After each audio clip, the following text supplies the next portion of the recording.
પણ એ એક મુખ્યમંત્રીના કાર્યક્રમ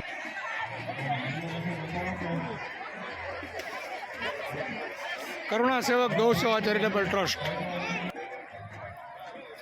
આપને ત્યાં આવતા શુભ અને ધાર્મિક પ્રસંગોમાં પીરસવાની સેવા આપે છે।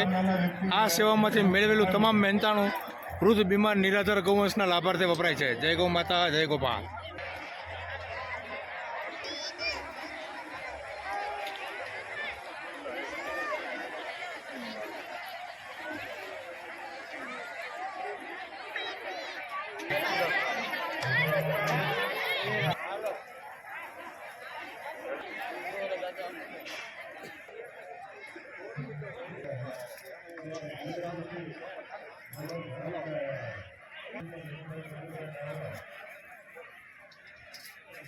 આમ તો આજે આપણે કાંઈ નોટ મૂકી નથી કે ભાઈ 2 વર્ષની